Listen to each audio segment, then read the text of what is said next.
नाज़रीन आदाब, न्यूज़ 18 उर्दू में आपका इस्तकबाल है। मैं हूं विसाल आजम और आप देख रहे हैं न्यूज़ 18 उर्दू पर खबर खास। खबर खास दरअसल ये है कि इन दिनों मुल्क में अक्सर अगर आप मीडिया से जुड़े हैं, आप अखबार पढ़ रहे हैं, आप टेलीविज़न देख रहे हैं, तो आप ये खबरें सुन रहे होंगे, देख रहे होंगे कि जा बजा खुदाई को लेकर बातें सामने आ रही हैं। ये मुतालबात हो रहे हैं कि फ़ला जगह के जो इमारत खड़ी है उसके नीचे कुछ है और उसका एक दावा है और मांग ये हो रही है कि उसकी खुदाई होनी चाहिए और उसके बारे में जो फैक्ट्स हैं वो सामने आने चाहिए। तो जैसे हालिया मामला है वाराणसी का, वाराणसी में जो ज्ञानवापी मस्जिद है, जिस तरह वहाँ पर ये मुतालबात होते रहे, उसके नतीजे में वहाँ सर्वे हुआ। अब सर्वे होने के बाद जो मामला, जो ज्ञानवापी को लेकर जो वाराणसी कोर्ट से मामला शुरू हुआ, वहाँ से मामला इलाहाबाद हाई कोर्ट पहुँचा, फिर मामला सुप्रीम कोर्ट में पहुँचा। एक वक्त तो ऐसा लगा कि तीनों जगहों पर, इन तीनों जगहों पर एक ही मामले पर समाअत हो रही है। एक वक्त ऐसा था कि मामला वाराणसी कोर्ट में भी, मामला इलाहाबाद हाई कोर्ट में भी और मामला सुप्रीम कोर्ट में भी। बहरहाल सुप्रीम कोर्ट ने जो कि अब हियरिंग के बाद ये डायरेक्शन दिया है कि जो जिला अदालत है वाराणसी की, वो इस मामले की समाअत करेगी। और जो मुस्लिम फरीक है उसका ये मुतालबा था कि वो इस बात का हवाला दे रहे थे कि जो 1991 का religious places worship, places of religious worship act जो है, उसके मुताबिक ये तमाम चीज़ें जो वहाँ की निचली अदालत ने जो फैसले दिए हैं या जो अहकामात दिए हैं उस पर रोक लगनी चाहिए।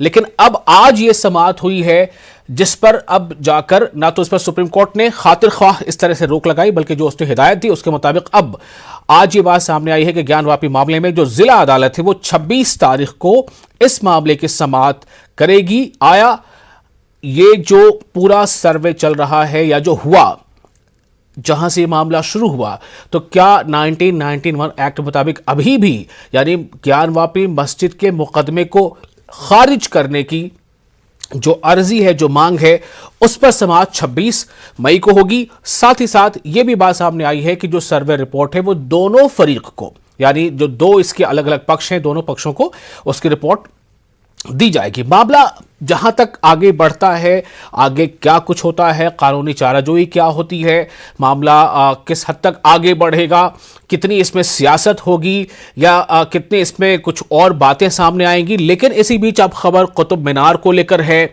इससे पहले खबर जो है वो ताजमहल को लेकर आई थी। भोपाल की जो जामा मस्जिद है उसको लेकर खबर है। जो बेंगलुरु की एक मस्जिद है उसको लेकर खबर है। यानी कि अब ऐसी खबरें जो हैं वो बिल्कुल अंबार है उसकी, और ऐसी बातें बार बार सामने आ रही हैं कि कुछ लोग तो ये भी कहते हैं कि एक लिस्ट है जिसमें हजारों ऐसे नाम है। लेकिन सवाल ये पैदा होता है कि खुदाई कितने नीचे तक होगी, कहां कहां होगी, कब तक होगी? क्या सिर्फ इस मामले तक होगी? क्या खुदाई वहां भी होनी शुरू हो जाएगी, उसके भी मुतालबात पड़ जाएंगे? जब ये बातें आ रही हैं कि बहुत सारे, ना जाने कितने, सैकड़ों नहीं हजारों में है कि जब बौद्ध मंदिरों को यानी मठों को और जो जैन मंदिरों को, उसको भी जो तारीख के हवाले से खबर आती है कि वो भी जमीन के नीचे कहीं दफन है, क्या उनके भी जो है उसको भी फिर से उसका सर्वे हो और फिर से उसे जो है उस इमारत को खड़ा किया जाए? क्या इसके भी मुतालबा शुरू हो जाएंगे? और जब ये मुतालबा शुरू होंगे तब फिर क्या हालात बनेंगे? इसी पर आज हम खास से गुफ्तगू कर रहे हैं कि कितनी खुदाई, कहां कहां खुदाई, योर ऑनर।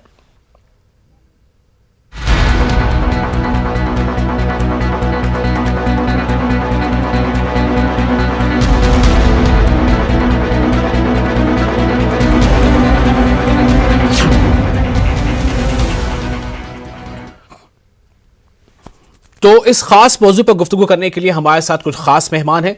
हम उनका तारुफ करा देते हैं। हमारे साथ हैं महेश वर्मा, जो लीडर हैं बीजेपी के। हमारे साथ हैं कपिश श्रीवास्तव, तर्जुमान हैं समाजवादी पार्टी के। हमारे साथ हैं अहमद नसीम साहब, जो एडवोकेट हैं इलाहाबाद हाई कोर्ट के, और राणा सफवी, हिस्टोरियन हैं। आप तमाम लोगों का बहुत बहुत इस्तकबाल है। अहमद नसीम साहब, सबसे पहले मैं जानना चाहूंगा कि आप थोड़ा अगर हमारे नाजरीन को ब्रीफ कर दें कि ज्ञानवापी वाले मामले पर कोर्ट की कार्रवाई कहां तक पहुंची है और कुतुब मीनार वाले मामले पर कार्रवाई कहां तक पहुंची। हालांकि ये तो ये मैं अपने नाजरीन को अपनी तरफ से बताना चाहता हूं कि जो ASI है, आर्कियोलॉजिकल सर्वे ऑफ इंडिया, उसने कुतुब मीनार परिसर में पूजा के मुतालबे के खिलाफ अपना हलफनामा दायर किया है। अहमद नसीम साहब, मैं आपके पास आ रहा हूं। Hello hello hello. जी, आप मुझे सुन पा रहे हैं? Hello hello. जी, आप सुन रहे हैं? जी। आप मेरी आवाज नहीं जा पा रही है?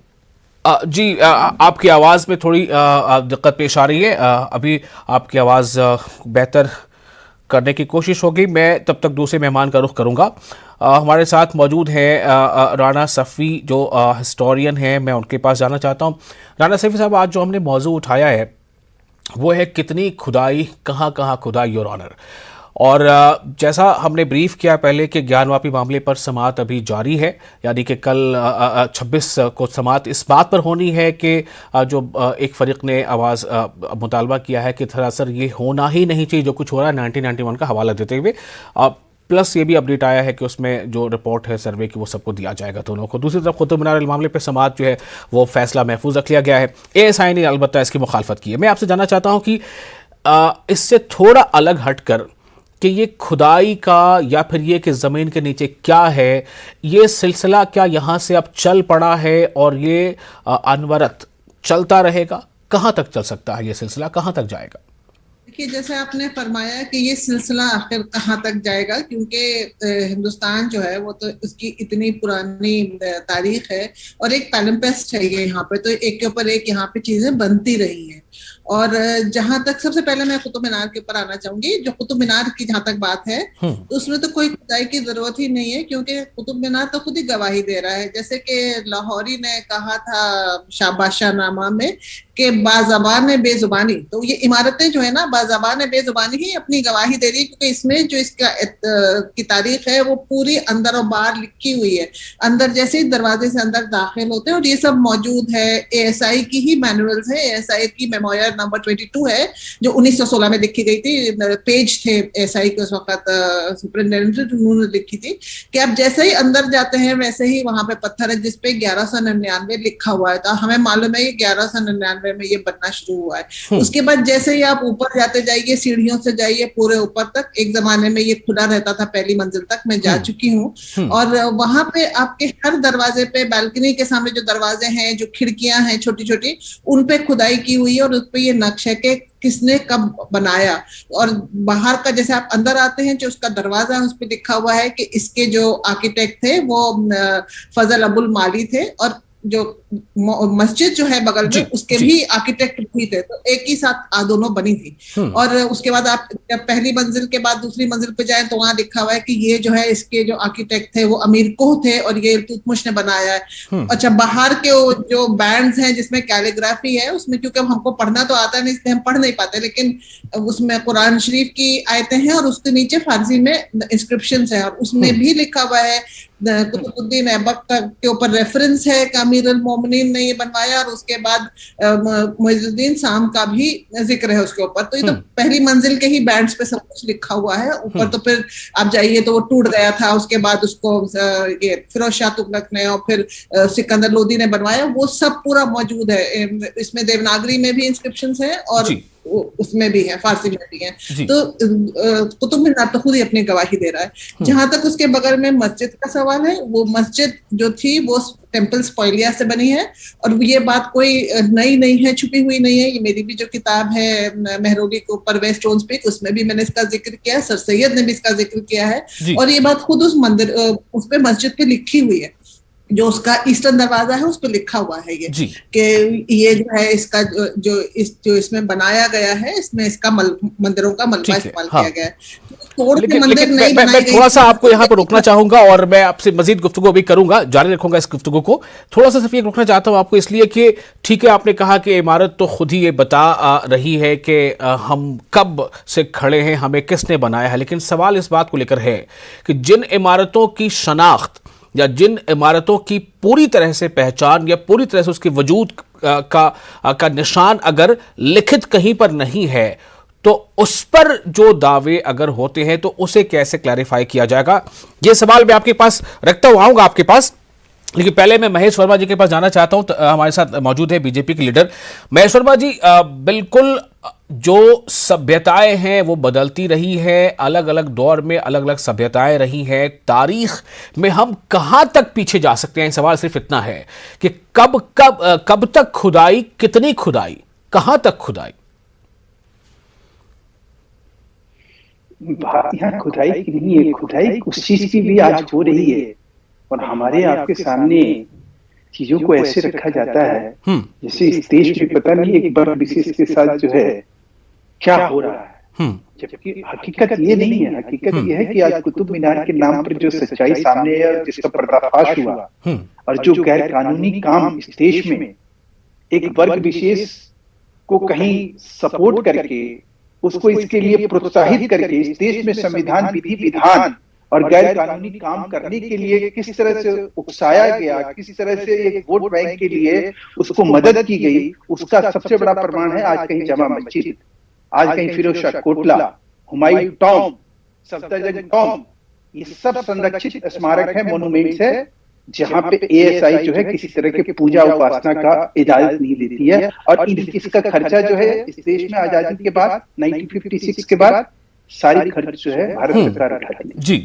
ये कितना बड़ा मजाक है इस देश के साथ। इस देश में गैर कानूनी काम करो और उसके बाद कहो कि हम तो 93 ऐसे मस्जिद हैं जिनकी रख रखाव जो है भारत सरकार करती है और वहां नमाज पढ़ा जाता है। आज वही एएसआई कोर्ट में जब ये बात कह रहा है कि 1956 के कानून के तहत जो है ऐसा करना जो है मुनासिब नहीं है कुतुब मीनार में, तो फिर उन 93 मस्जिदों में नमाज पढ़ना क्या मुनासिब है?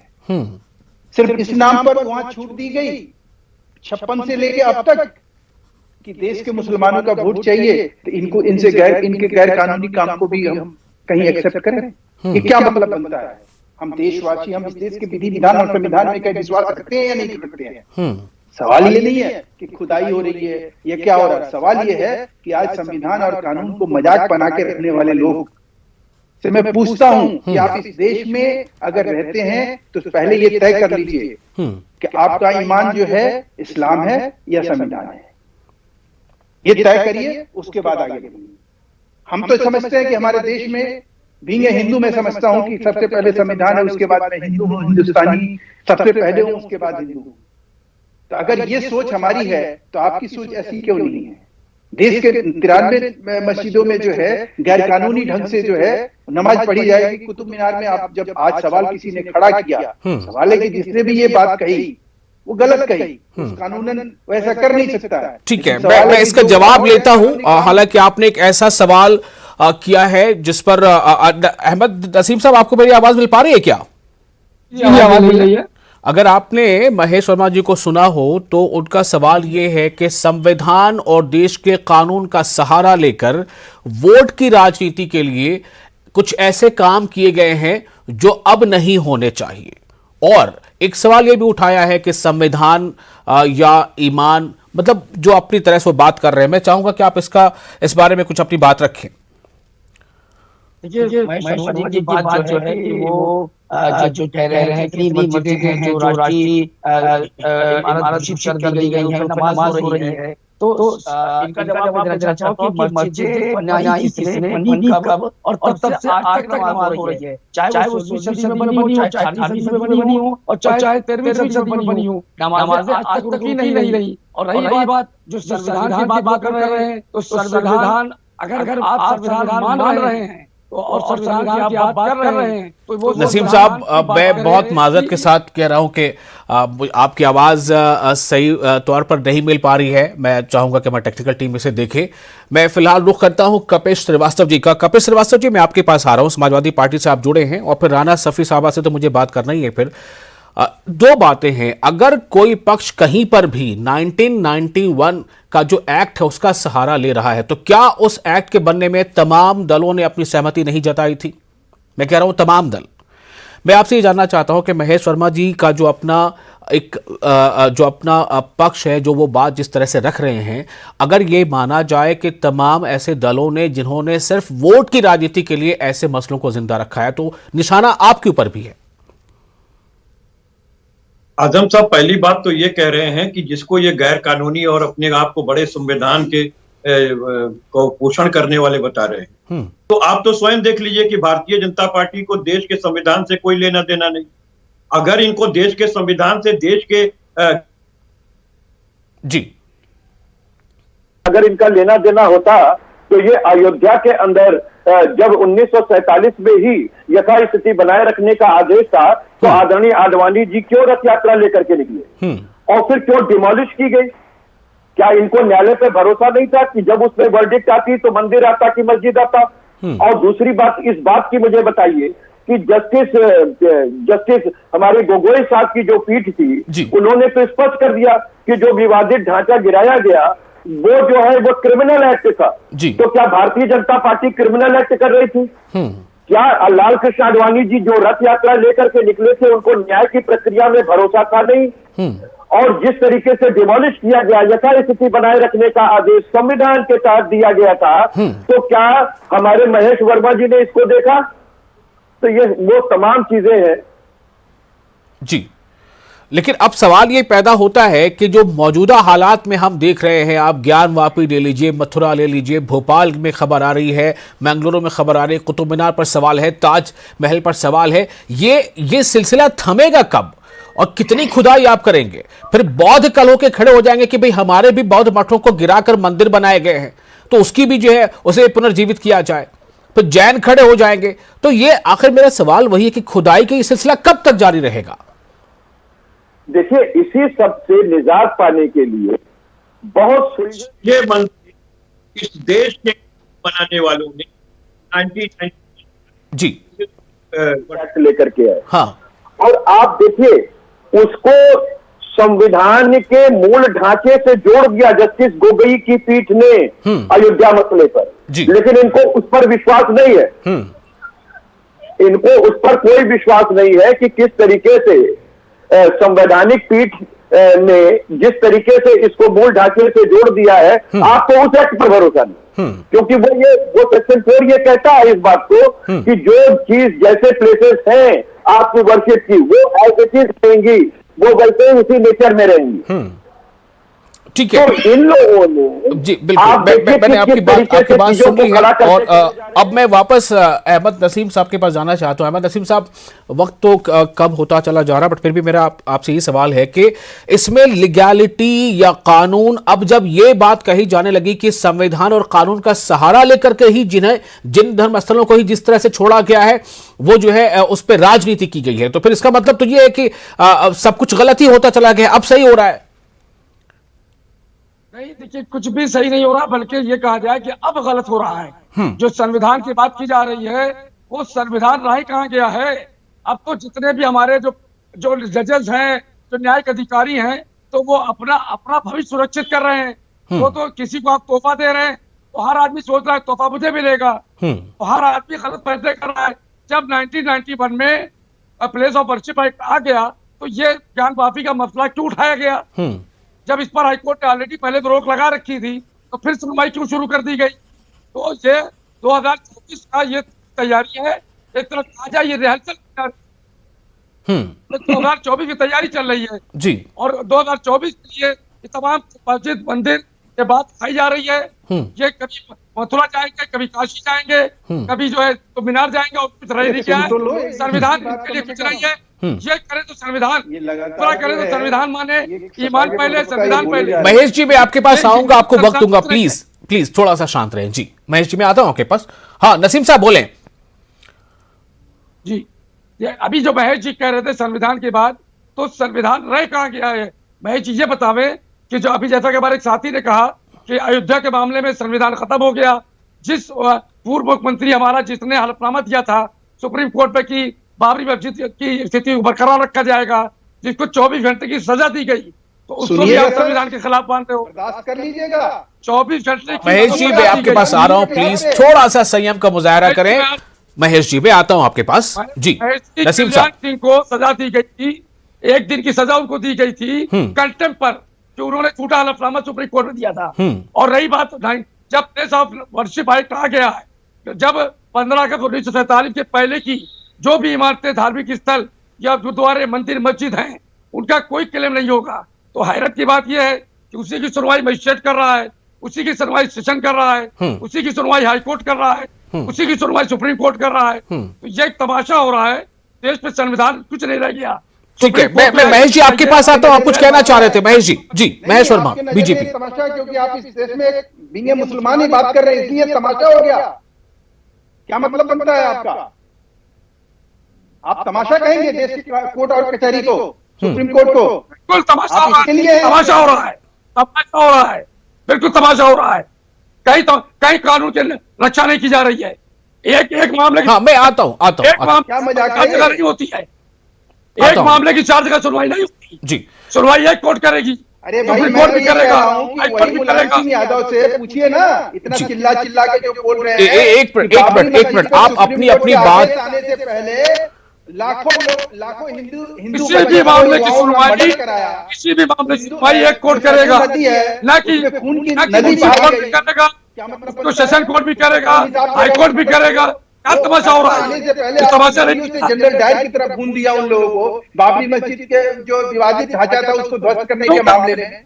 क्यों गए थे? क्या यही आप क्यों गए थे वहाँ? क्या यही समझ है? क्यों गए थे मस्जिद? मुसलमान क्यों मस्जिद साइड चले? संविधान और विधि विधान के लिए इस्लाम के नाम पर कानून भी कुछ आप चीज है। इस्लामिक और गैर कानूनी काम करेंगे। ठीक है महेश वर्मा जी, मैं आपको अभी रोकना चाहूंगा और नसीम अहमद साहब आपको भी रोकना चाहूंगा। मैं जाना चाहता हूं राणा सफी साहबा के पास।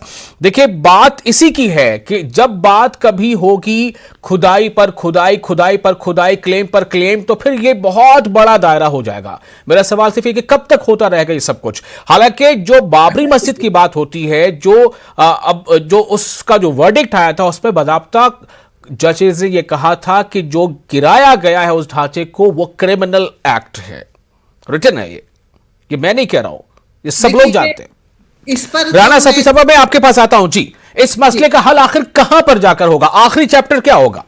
जी देखिए, जहां तक लीगल चीजों का सवाल है वहां मैं कुछ नहीं कहूंगी। मेरे पास 2 पॉइंट्स हैं। एक, शर्मा जी ने अभी मिनिस्टर साहब ने कहा था कि हुमायूं टूम में और सब जगह इबादत वो हो रही है, नमाज। हुमायूं टूम में नमाज नहीं हो रही है। इसका भी वही एक्ट है कि 1947 में जहां जहां नमाज या जहां जहां पूजा हो रही थी वो वहां पे सिलसिला जारी रहा, और जहां नहीं था, जो खाली थी जगहें, वो उनमें जैसे कि हुमायूं टूम में मस्जिद है लेकिन उसमें नमाज अलाउड नहीं है। पुराने किले में मस्जिद है लेकिन नमाज अलाउड नहीं है। वहाँ पे कंटिन्यूअस नहीं अलाउड था। सेकेंडली, सिर्फ देखिए मंदिर जो है वो एक ये इंपीरियल उसका एक वो था, अपने पावर दिखाने का तरीका था।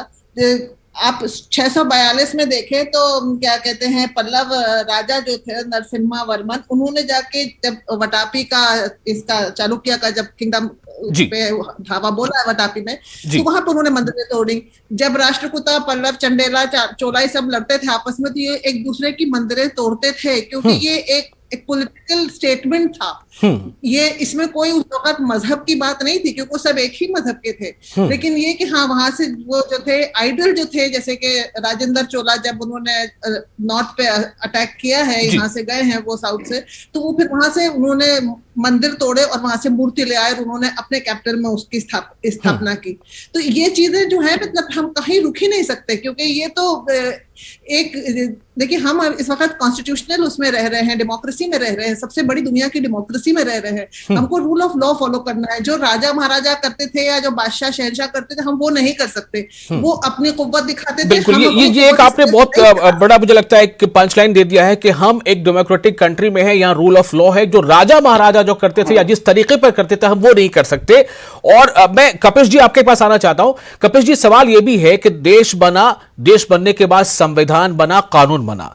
क्या जब कानून बना है उससे बहुत सालों पहले के मामले को इस कानून के तहत देखा जाना, क्या इसी के लिए शायद 1991 का एक्ट नहीं लाया गया था कि वो पॉसिबल नहीं है? देखिए, बहुत सीधी सी बात है कि एकदम सामान्य प्रज्ञावान व्यक्ति की तरह भी अगर हम लोग सोचें तो ये पाएंगे कि राजतंत्र और लोकतंत्र में भारी अंतर होता है।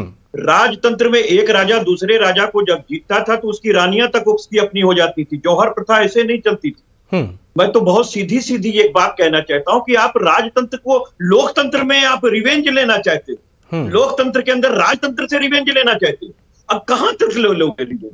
तो मैं तो एक बात ये कह रहा हूं कि जब देश हमारा आजाद हुआ, उस आजादी में जो कि हमने कंपनी अंग्रेजों के विरुद्ध लड़ी, 200 साल की पराधीनता रही और मुसलसल उसमें सभी धर्म जाति के लोगों ने मिल करके ये आजादी हासिल की, और उसके बाद एक हमें अपना संविधान मिला।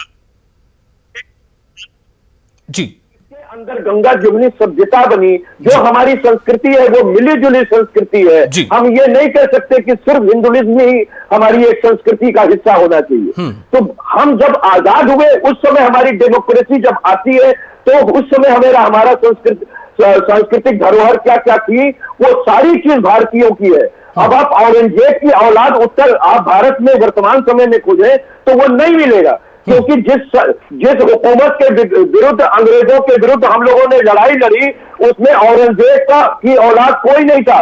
बहादुर शाह जफर जो है वो 1947 में से पहले ही कहीं 1857 में वो रंगून चले गए और क्या बोलते हैं कलकत्ता के रास्ते, उसके बाद से तो उनकी कोई औलाद नहीं है। ये सब तो हिंदुस्तानी मुसलमान है, ये हिंदुस्तान के नागरिक है। अगर आप इन पर टीका टिप्पणी करते हैं तो ये आप हिंदुस्तान के आइन पर टीका टिप्पणी करते हैं, ये व्यक्ति को सोचना चाहिए। इसलिए मैं कहता हूं पीछे जाने की जरूरत नहीं है। 1991 का जो वर्शिप एक्ट बना, जिसको जस्टिस गोगोई की कमेटी ने इसको कॉन्स्टिट्यूशन का मूल हिस्सा माना है, तो अब बात इसी को लेकर है। अभी जो वाराणसी में भी जो मामले की जो समाज चली उसमें उसी पर टिका हुआ कि 1991 का जो एक्ट है, क्या उसके तहत ये काम हो रहा है या नहीं हो रहा है। मुल्क में चूंकि अब ये लोकतंत्र है, डेमोक्रेसी है, यहाँ कानून है, यहाँ आइन है, तो क्या उसके रूह से ही काम नहीं होना चाहिए? वरना सवाल फिर वही बना रह जाएगा कि खुदाई आखिर कब तक, तारीख में हम कितना पीछे जाना चाहेंगे, कितना पीछे जाना चाहेंगे, ये सवाल बहुत है। बहुत शुक्रिया आप तमाम मेहमानों का इस खास मौजू पर अपना कीमती वक्त देने के लिए। मुझे इजाजत दीजिए और नाज़रीन